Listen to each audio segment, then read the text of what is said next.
Hello, everyone. Welcome to today's webinar, Empowering HHS Agencies to Deliver Better Public Services. My name is Carol Hussey, and I'm thrilled to be here with you as we dive into some of the pressing challenges that health and human services agencies are facing around the country, and more importantly, how they're overcoming these challenges with integrated data solutions. In the next hour, we're going to explore real-world examples of how HHS agencies are leveraging integrated data to enhance service delivery, drive program performance, and ensure compliance and quality across programs.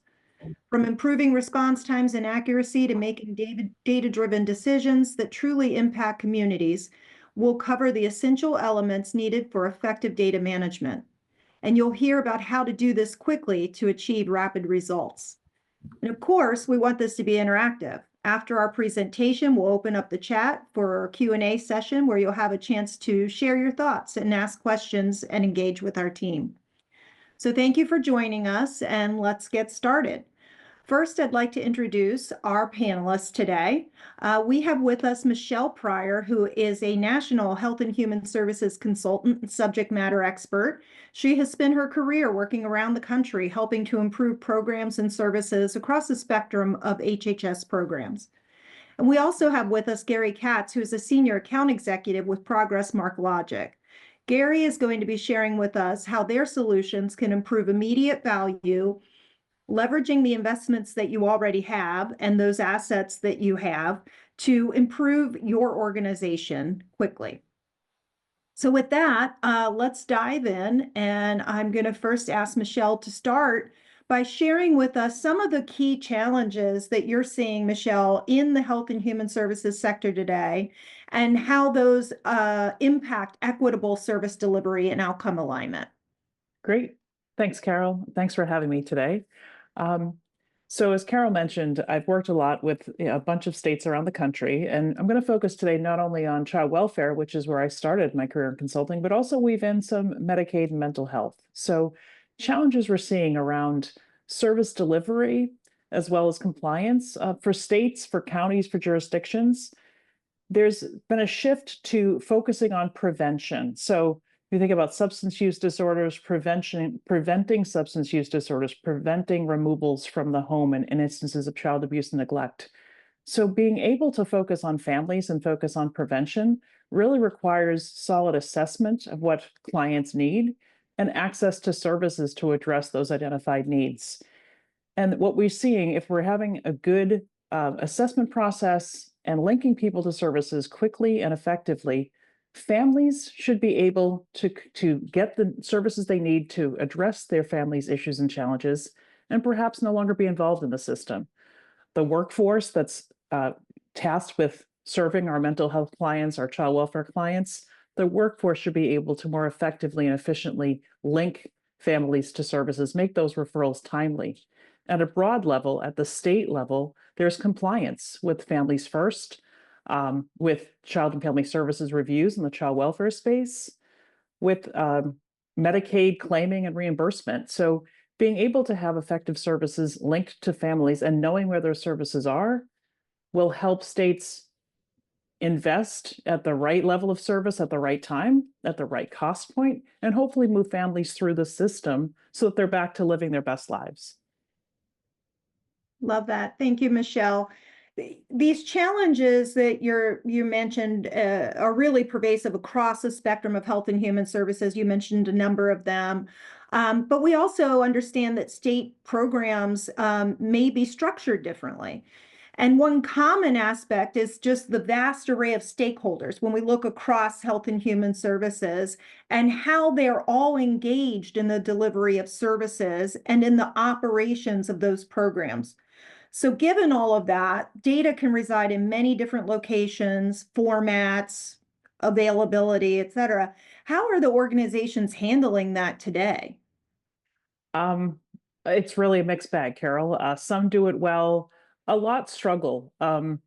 States, I live in a state that's a state administered system, but there are dozens of states around the country that have county administered systems, be they mental health systems, child welfare systems, eligibility systems. So when you see a county-based administration, You may have a county agency maintaining their own roster of providers, their own roster of families, their own outcomes information that they may report up to a centralized state office at the, central office at the state capitol, but even across regions. So regions to counties, the county is the next town over, is the next county, but you don't know who they know. So very often you see spreadsheets, you see people spending a lot of time on the phone. Do you have placement? Do you have availability? Is there a bed? So not being able to share across counties or across the state or even across systems really limits the ability to get services to people and to actually treat them and see them where they live and where they can get to. That, kind of spreadsheet driven, locally administered data piece also gets, you can imagine it leads to data duplication, data integrity. Data can become stale rather quickly if no one's actively managing it. So being able to actually link to what's active, open, available, what are the providers that are under contract, what are the services that are in the state plan, that all just serves to help the workforce do their jobs more effectively and help families get to services more quickly. Yeah, it's very complex for sure. And in many cases, the lack of technology or the lack of data really is what hinders or slows down in some way getting those services delivered quickly and effectively. So you gave a few kind of high level examples. Let's dive a little bit deeper and talk about some specific use cases and the types of outcomes that might be able to be produced if a worker had the right data available to them in these, important moments. Sure.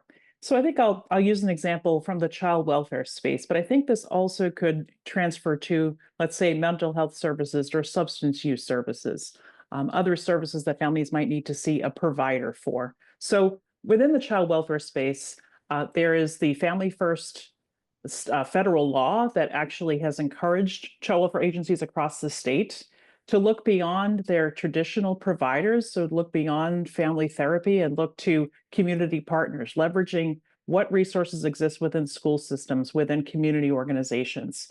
So if you look at the space of a family that's experiencing some sort of crisis, be it neglect, be it there's just safety issues in the home, child welfare agencies are required to have a service array, so a robust array of services to meet families' needs, regardless of where the families live. So in states that have, large rural populations that may not have the same concentration of services across their counties, it doesn't matter. They're still required to have a robust service array, ideally close to where families live. So in looking at provider mapping, you may have a nice map that I think Gary might show us later, but plots and dots on a map that say this provider lives in this location, lives in this county. But that may not be enough for a worker like me to know, should I send Carol to this provider? Well, what are the hours of operation? What are the languages that they speak in this provider agency? Are there specific services that they offer that they're specialists in? Are they particularly useful in helping adolescents with mental health issues, helping adults with substance use issues? So just having a directory like a yellow pages of providers doesn't do enough to actually link what they're best at to then what your family needs. And having that robust service array. So if you know what the providers are doing and you know when they're open, it also tells you what providers you don't have. So you're seeing a lot of instances of families presenting with needs, and there really is no good provider in that mix. No one checks that box. No one has that as a specialty. That can help the provider recruitment arm of your agency, home finders, providers, whatever that recruitment looked like, the licensing group, to go and target geographic areas, service areas, or ages, and add to that provider service array with needed services in the right place, focused on the right kinds of challenges that families face. And I think, Carol, to the point about outcomes, who does that help? Well, within that Child and Family Services review at the federal level, I mentioned service array, but if you look at things like out-of-home placement, residential placement, or staff secure or structured placements, within the CFSR, there's also measures around placement stability. So being able to link a child or a youth or a sibling group who needs to be removed from their home to a placement that best meets their needs, that's close to where they live, helps to minimize the level of placement disruptions. So perhaps keeping siblings together or getting a child or youth into the right placement the first time around so they don't experience multiple moves in and out of different settings, in and out of different locations. It helps those family ties remain stronger. It helps the child remain ties to their community. And at the Children's Bureau level, they're looking to see not just that services exist, but that the placements are stable when children need to be removed from their homes.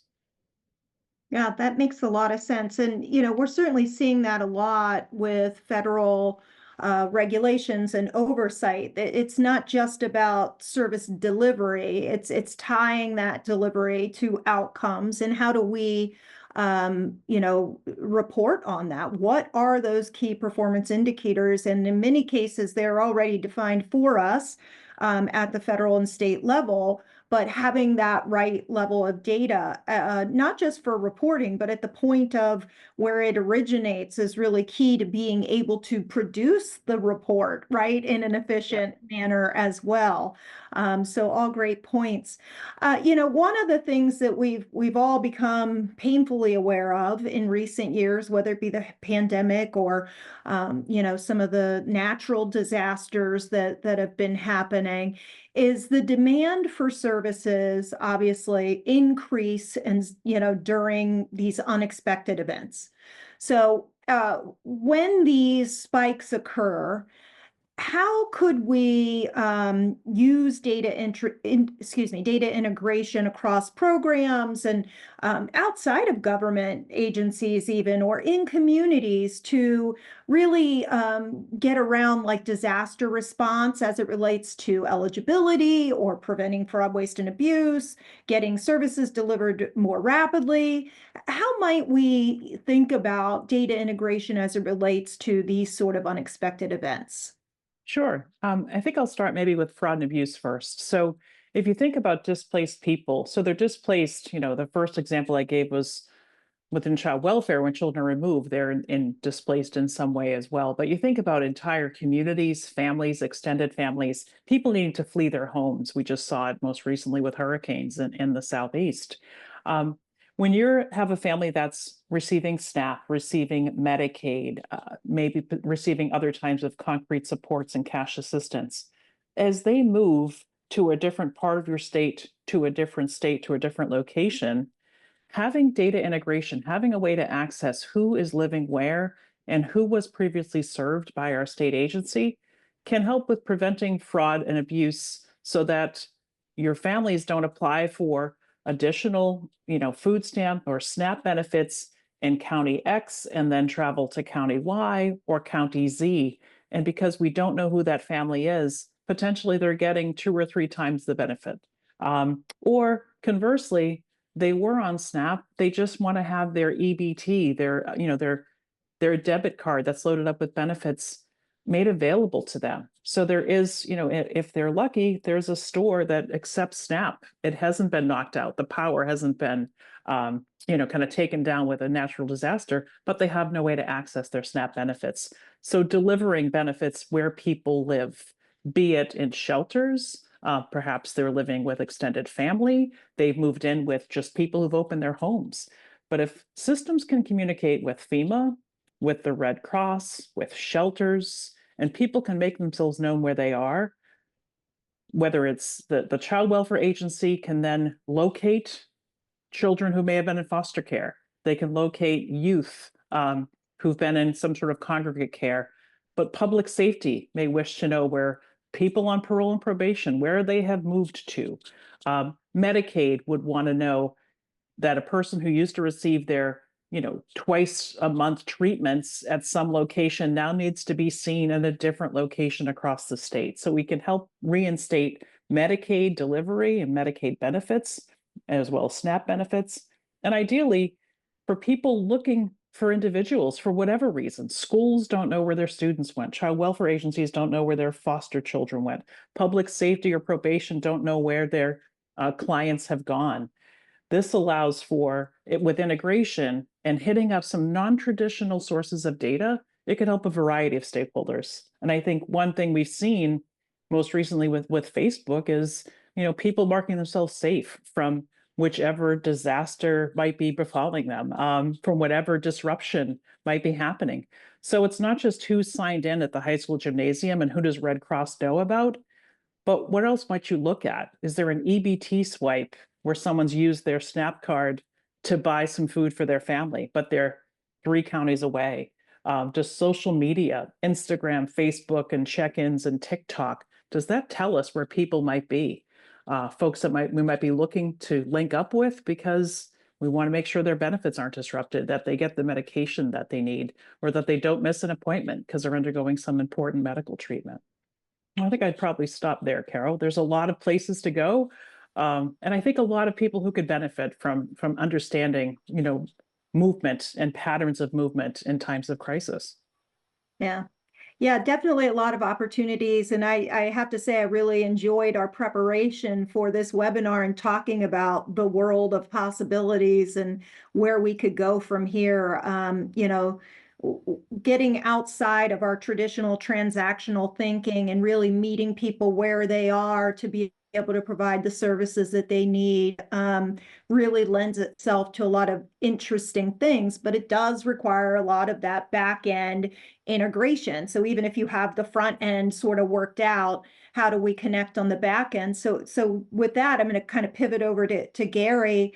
Um, what resonates here with you in terms of these scenarios, Gary, and what aspects of those actions and outcomes that Michelle talked about really lend themselves to Progress MarkLogic solutions?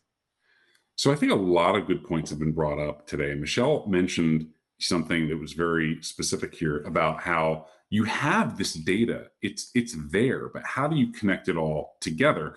One of the comments that I heard earlier too, it's not so much that the data doesn't exist. The data does exist. In fact, lots of agencies have data that they can readily use. It's that the data, for one reason or another, isn't available to them to be able to make use of it, whether it's data that they own or whether it's third party data like that, which might be from an EBT swipe or from Facebook, where they just don't have access to be able to go and collect it. Otherwise, it's just a caseworker, perhaps, who's sitting there trying to figure out, hey, did someone that I'm actively monitoring go and check in? And they're scouring, the same way that you or I would, or our family members would, for loved ones on a social networking site. So the ability to incorporate all of this data very quickly is probably the consistent theme, which is there are ways that Progress software can enable you to quickly onboard and take on new and unforeseen data that you may not have perhaps been prepared for to incorporate, but you can do it much quicker so that you can start interrogating that data through different lenses.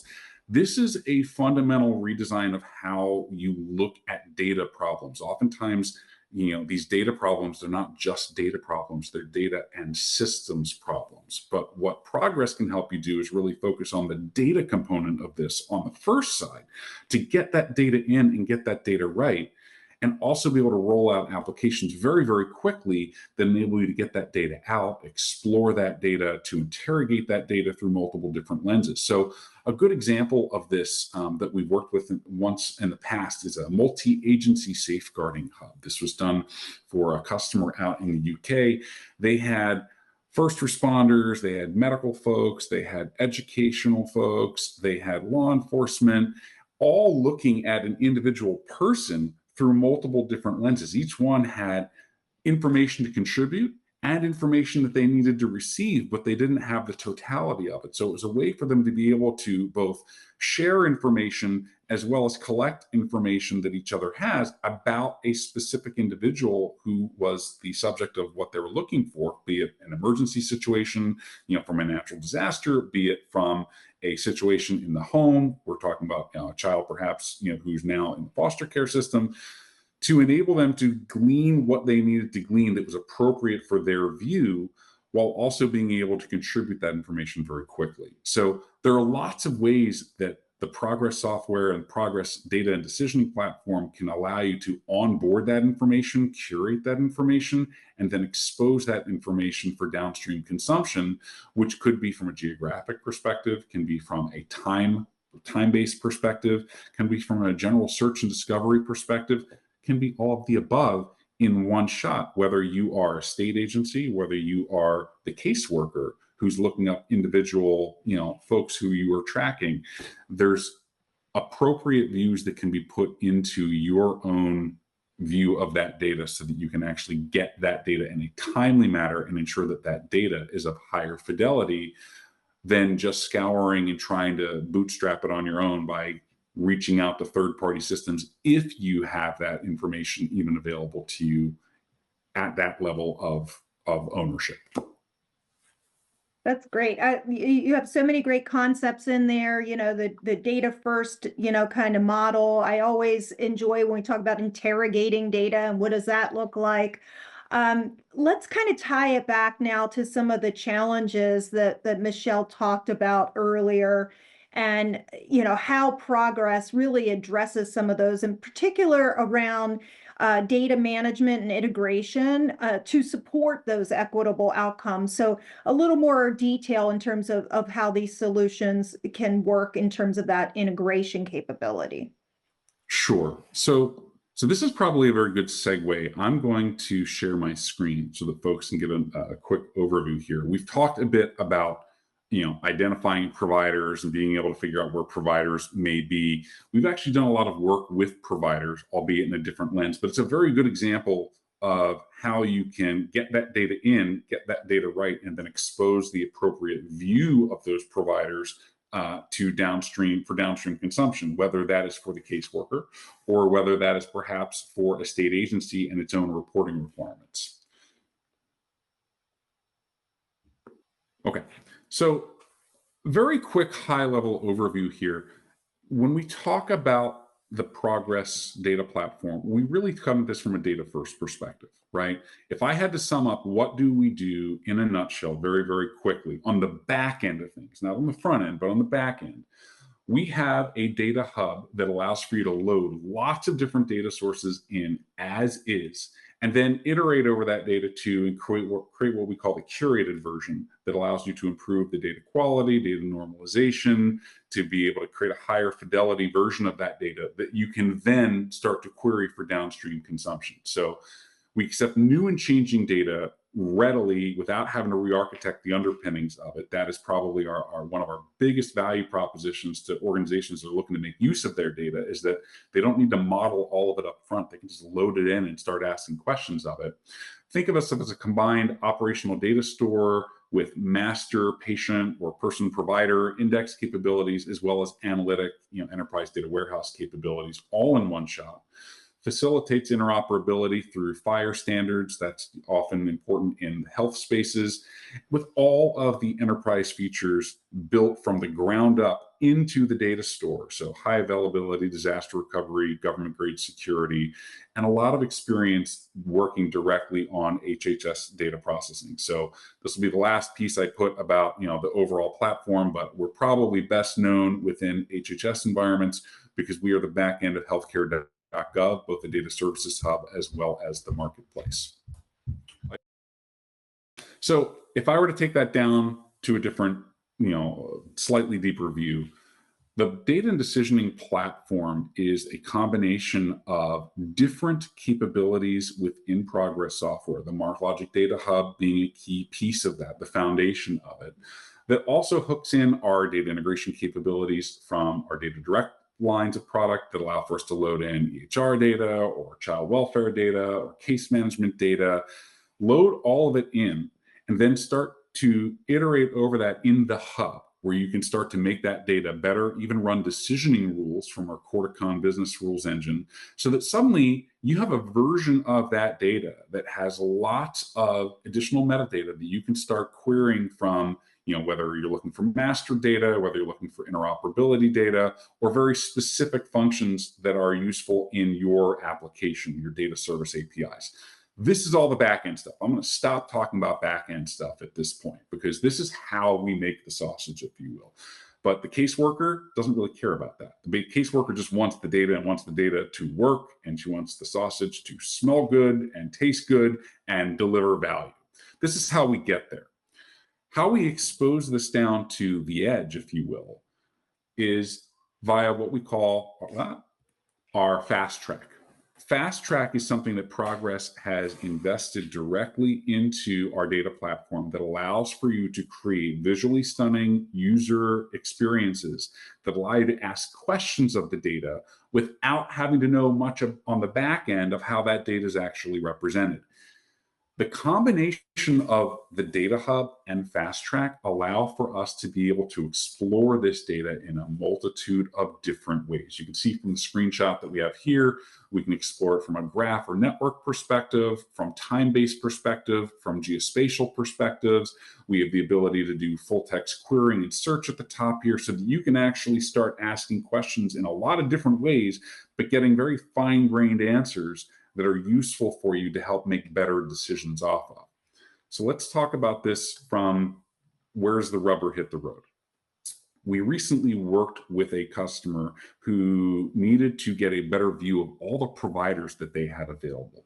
When you're dealing with provider, and by provider in this circumstance, I'm actually referring to medical providers, but this can refer to lots of other types of organizations as well, where you needed to get a sense of how big are they, right? How many different providers are unique organizations versus how many of them are actually acquisitions of other organizations, to know how am I spending the money that's flowing down to different provider organizations?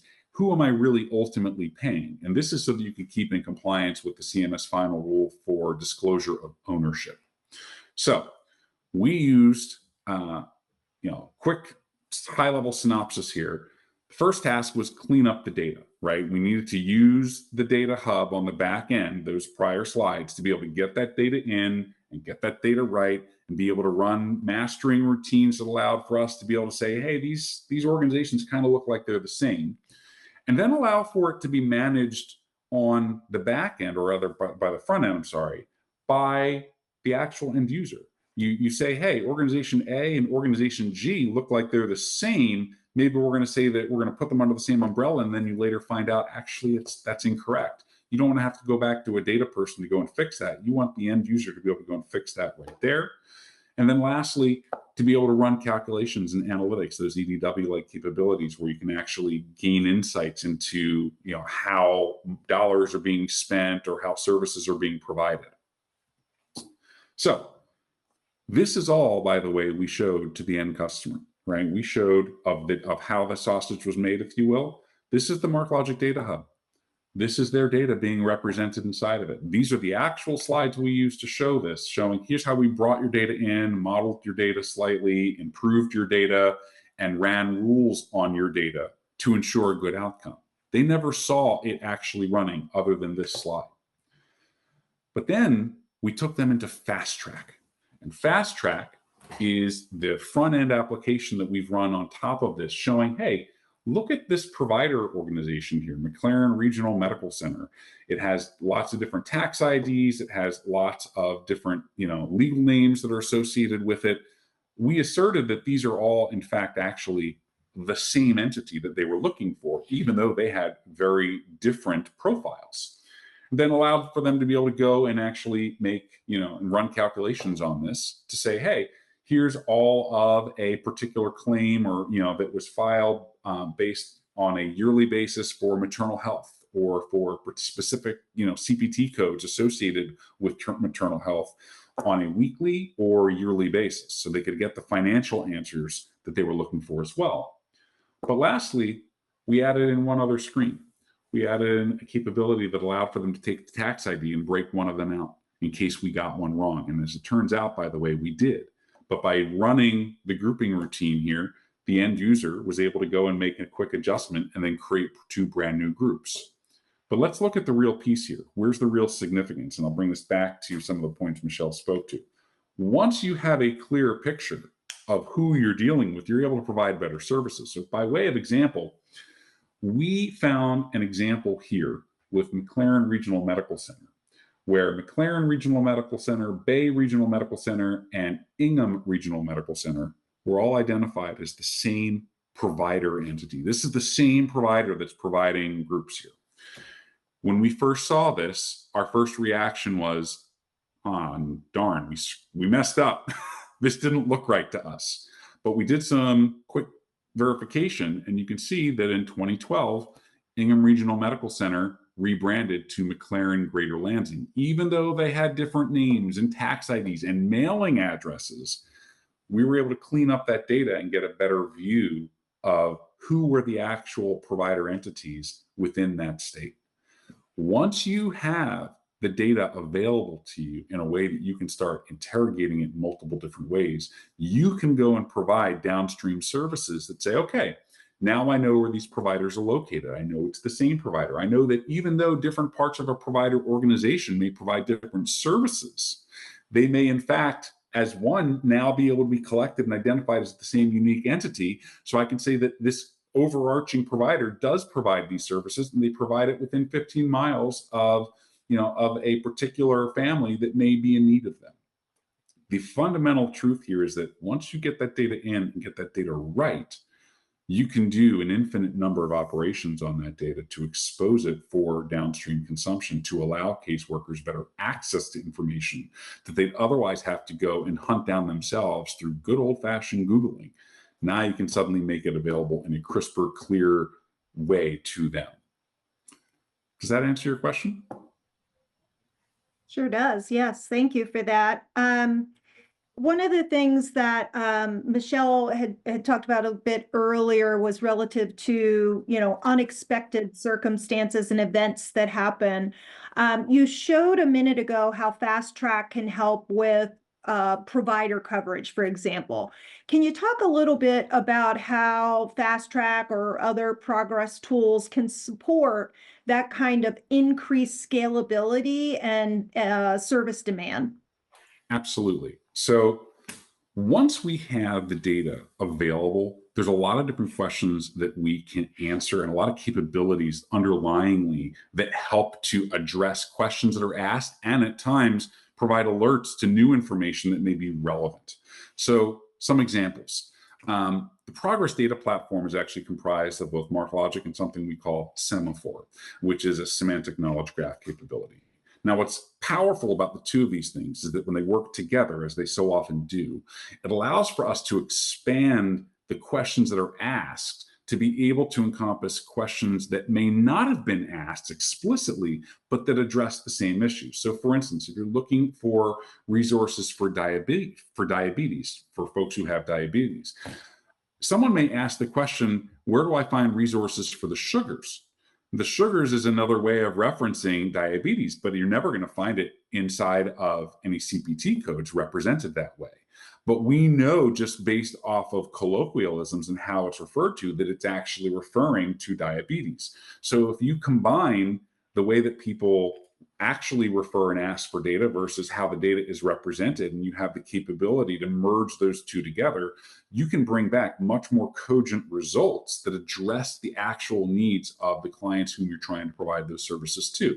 Now, once you've identified that we're talking about diabetes, now you need to be able to go and identify what are the providers who actually, can help those individuals. When you look at those provider organizations or individual provider entities that actually provide those services, you can run it from a geospatial perspective to say, hey, I want to be able to go and find someone who is nearest to the client who I'm trying to provide services to within their county, or perhaps even a neighboring county or even a neighboring state, if that information is available, if you frequently have clients who are being serviced by providers in other states, as you would so often in an area that is actually near a border, right? If you live in Philadelphia, a lot of Philadelphia folks go to New Jersey for their physicians the same way. So you're going to need to go and cross over. Now you can pull that information together and get a more holistic picture of it. Here's another example. Let's move to from medical providers to family providers for child welfare. Let's say a state agency has placed a child in a home, right, that is safe and that, for which it's a known provider family that's there. And then A month later, a registered sex offender um, comes onto the list who was not previously known and works nearby where that family has where that provider family is, or lives nearby where that provider family is. The state is responsible for that child. So you need to send a notification to the caseworker who is involved to be able to go and reassess that. And you need to do that with a high level of priority as well. This is actually something that at one point we showcased to a state entity whom we did a proof of value for, where we not only worked on their case data, but we then brought in their sex offender registry and were able to go and show, hey, here's where you have a particular sex offender that is within a certain half-mile radius of where you have a placed child. And that can not only be done on on a reactive basis, that can be done on a proactive basis, because fundamental to what the data platform does is a geospatial alerting capability. So you can actually set the rule set up that when someone new comes into the system, trigger a result, trigger an alert to be able to go and be sent to the requisite authorities on that, the caseworker or law enforcement, whoever it may be, to get their involvement to look at the situation and provide, an analysis of it. That's great. Those are really tangible examples. I like that. They're more on the front end, like from a practice perspective. Michelle, I'd like to pivot over to you a little bit to talk about how might these solutions help a jurisdiction on the back end. So thinking about compliance, for example, regulatory compliance or operational management, those sort of things. Can you talk a little bit about that? Sure, happy to. So thinking about compliance, we talked a minute ago about, programmatic compliance with service array and placement stability, but there's also compliance with your own licensing standards, with obviously claiming and billing rules, with state plan amendments. So to the extent that you know where services are being delivered and they're being delivered to the appropriate person, you need to have clean data to know that the actual intervention, the encounter, was provided by a provider who is licensed or registered within your system, whatever those verbs are that you use in your jurisdiction, and that it was delivered to a family that is appropriately enrolled in Medicaid, a person who's eligible for Medicaid and a variety of services. So does the service itself meet the need as identified? Is the provider licensed appropriately so? Have you done the background checks on the provider to make sure they remain in good standing with whatever your board of registration in medicine might be? So claiming the right service at the right sort of reimbursement rate delivered to the right person should help with audit findings, fraud and abuse findings, as well as just actually expending the limited dollars within a state or a county or a jurisdiction in the most cost effective and the most timely way. There's a parallel within Families First and Child Welfare, where for foster care candidates, they don't need to be removed. We talked at the very top of this around prevention and trying to help prevent removals from the home. But for foster care candidates who need very specific services, if they're evidence-based services, the Federal Children's Bureau will participate in the cost of that care. But you need to be sure that they're linked to the appropriate evidence-based service with a provider who has been qualified through the Federal Clearinghouse, and all the right characteristics of the family or the child lines up with the qualifications of the providers. So that helps to avoid payback penalties or inappropriate claiming on a variety of different programs and systems. That's great information. And it, clearly evidence that data is coming from a lot of different places. Quality of data and timeliness of data are certainly imperative to maximizing the claims or making sure that you're compliant in terms of those claims and other things, as you stated. With that, I'd like to thank both Michelle and Gary for providing those insights, and just offer any closing comments from each of them before we move on to questions from our audience. So I'll just start with you, Michelle, since we just kind of finished up there. Do you have anything that you'd like to share before we move into questions? Sure. Quickly, I think we talked about, Gary talked about interrogating the data, as did you, Carol. Like, what are the questions that you think to ask? What are the questions that you didn't think to ask? And what's a different way to ask the question? So States have sometimes very strong silos. They don't necessarily share across an HHS, Health and Human Services enterprise. But to the extent that you have access and you're appropriately exploring the data that you have as a child welfare person within your role, but you have access to other systems, you can, data integrity or data querying the data and being curious about what's happening with the providers in your area, what's happening, what opportunities are possible within services.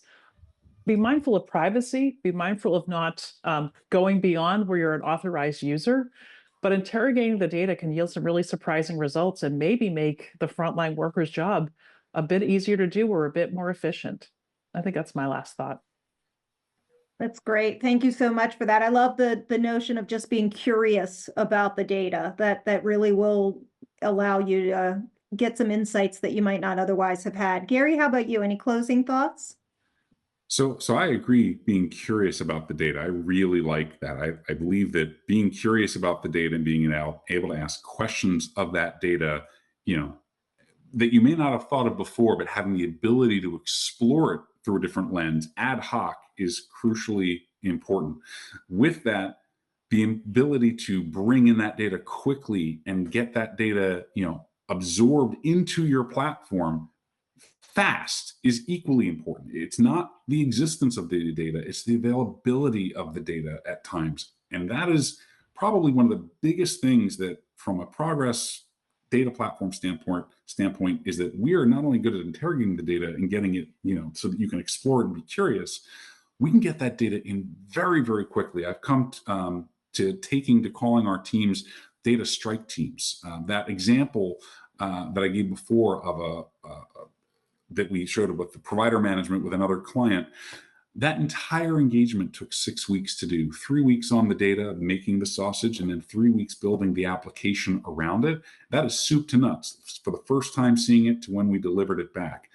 That's an incredibly fast turnaround time just on the data itself. You don't need to build monstrously large systems in order to get value out of your data. Sometimes building those systems takes a lot more effort and energy before before you even start working on the data itself. But you've got the data right now that you can be making better decisions off of. So find a way to leverage that data now so that you can start making better decisions off of it and making it available to your downstream consumers, and still perhaps do the larger systems investment later on. There's nothing wrong with that. But that doesn't mean that you couldn't be doing something right now to get better insights and value out of what you're dealing with to be able to provide better services to your clients. That's great. Data first, and get those ROI along the way versus waiting till the end of something. You already have these assets available. So thank you both. Appreciate that. We're going to launch now into our Q&A session. Thanks, Carol. Thanks, Thank you. Gary. All right, let's dive in. Thank you again, everyone, for hanging in there with us. Lots to cover today. So let's go with a couple of questions we have here kind of coming in. And Michelle, I'm going to start with you. So the question is, one of the big focuses of CWIS is data, having quality data when and where you need it to inform program and practice. How can the solutions that we heard about today help with achieving CWIS compliance? Thanks, Carol. So CWIS certainly, as you mentioned, has data quality plans, data integrity measures for state child welfare agencies. And what Gary had shown us around data integration and being able to both clean up data, match data, understand what data is valid, what data is not, that kind of integration, taking all the data from one source, putting it into, from multiple sources, putting it into one source, and being able to put filters and questions and logic to have improved data quality will help child welfare agencies not just operate their own system, but also interfacing with other sister HHS agencies, having a more comprehensive view of their population, and potentially being able to assist when a SNAP worker calls and wonders about the appropriate spelling, address, or family members within a case. Having clean data that is scrubbed and verified and validated will help with not just timeliness of delivering services, but also help remain compliant with what some of the federal standards are around data quality within the systems.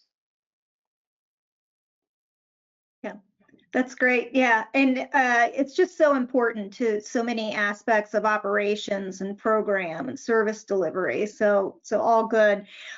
Gary, I love this one. You're going to love it too. You mentioned in your closing remarks that in one of your examples, the project took 6 weeks. Is that really normal? And what activities and outputs do you typically include in that 6 weeks? Okay, that's a great question.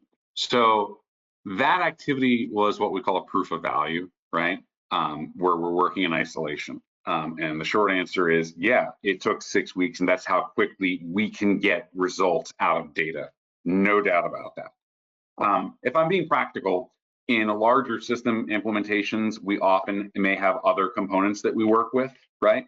So for instance, we had one client who got from 0 to initial operating capability in 120 days, including the progress MarkLogic components and the non-progress MarkLogic components with one data source. So they set up all the different components of the system. And then in the subsequent 30 days after IOC, they added an additional 6 to 8 data sources, and they were able to load them in and start interrogating that data and get that data to work, and move throughout the system for all of the architecture. So practically speaking, from a MarkLogic standpoint, yeah, we can definitely get results that fast. But oftentimes we're part of larger applications and infrastructures as well. So while our part may be smaller, we're also working within, the constructs of other groups. Now, I'll throw a different hat on, which is, this is my second time at MarkLogic, right? I was at MarkLogic 2008 to 2012, and then I came back in 2018 to now. And in my time in between, I was the chief technology officer for a large upper right-hand quadrant data integration vendor. And to do the types of things that MarkLogic does out of the box, out of the gate, would take 3 to 4 times longer using that software. And part of the reason for it is because what MarkLogic consolidates into one platform to work on data, right? And by the way, I should probably expand this, not just MarkLogic, but also the broader progress data platform with MarkLogic and Semaphore, right? What it does out of the gate would have taken a multitude of different software packages in order to approximate that within other software tooling, such that before you even begin to work on the data, you're doing all this upfront systems integration work just to stitch the software applications together so that you can start asking questions of the data that solve the business problem. In MarkLogic, that time frame is drastically reduced with Progress Data Platform as a whole with MarkLogic and Semaphore, such that you can get results a lot faster than you could. So the short answer to that, to that question is, yeah, working on data and getting data-driven answers out of MarkLogic that you can turn out in 6 weeks, that's not abnormal at all. The longer part of that is oftentimes when we're dealing with other larger teams where there's processes and practices for rolling out things, but that's normal good engineering practices.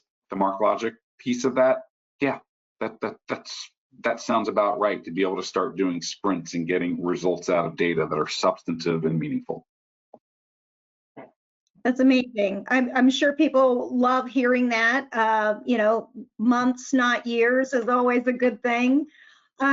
Michelle, let's hop back to you real quick. We have a few more minutes here, and tell me a little bit about how a solution like this, it kind of relates to the time frame thing and how quickly you can get results, but about, like, if I'm a state with a limited budget, I've got some immediate needs, how is this solution going to help a state like me? Sure. So I think as Gary mentioned, the time, sort of the time to go live and the short cycles and being able to do large scale data integration and data cleansing and querying in a matter of weeks and not months is just, it's absolutely game changing for state agencies, where you've had a shift to agile and sprints, having a rules engine and having the software platform the Progress has and being able to ingest data, as Gary talked about, 2 weeks to understand, 2 weeks to ingest, and 2 weeks to build an application. There aren't other products on the market that would allow, if you just wanted to go with, we want to look at providers, we want to look at our claims platform, slices of your operation and pulling it into a platform and interrogating it with business rules and logic. You could get ahead of costing out state plan amendments. Like, what will this change in policy cost us? You can model that future policy sort of cost and behavior within your population. It can help states get ready for a larger MMIS CWS modernization effort by both cleaning up data, but also understanding how it's being used so that the next iteration of a big system is informed by true data outcomes and behaviors that a platform's been able to deliver in a matter of weeks. So it can help both in the real time, real day in a matter of weeks, but I think it can also help with preparing for larger shifts or expanding IT systems or bringing in additional users. Huge value for the dollar, and I think in a quick turnaround on the proof of concept, proof of value. Mm-hmm. Yeah, and to that point too, it's you sort of rethinking your roadmap. A lot of times people will push data to the end, but having it as its separate work stream, you're getting the right people for the job and getting that ROI that informs what your longer term solution might look like. And we should also point out that this data as a work stream or pursuing this work kind of separate from your big giant RFP is also, you can qualify for eligible federal match for that work as well. So don't think that you have to put it all in one big RFP, right? Exactly, Carol. I was going to say, sort of, sorry to cut you off there, for the large scale roadmap and planning. Think about a large IT procurement or a new build. If you think about doing the work on the front end with a platform and software like this, it really helps with that data migration. What data do you need to maintain in your system? What comes over that's live and active and usable? Very often it does go to the end, as you mentioned, and then there's just multiple terabytes of data. What do we do with it? How much of it is good? I think it helps streamline and clean up and potentially shorten the time to go live, because what you're migrating over is actually the usable actual data. Just wanted to add that piece. Yeah, for sure. Reducing the risk, right? Yeah. Put all this in your APD. You can get it done. And so with that, I'd like to thank all of you for joining us today. We do hope that you found this session insightful and have gained a better understanding of how properly integrated data can really help you transform service delivery and elevate the performance of your programs. I'd like to give a huge thank you to our panelists. Thank you so much, Gary, and to Michelle. And the prep has been really incredible. I've enjoyed working with both of you on this. But more importantly, your perspectives have truly illuminated kind of the possibilities, the art of the possible here within our field and how we can better serve our communities. As a quick recap, we discussed those big challenges, right, facing HHS agencies today, saw some very tangible examples of how data solutions and data as a work stream can really help solve for some of those problems, improving accuracy and quality of services. And hopefully you'll see that this is something that you can pursue quickly and effectively with Progress Mark Logic. So thank you once again for your time and engagement today. We look forward to connecting with you all at future events, and I hope you have a wonderful day. Thank you all. Thank you.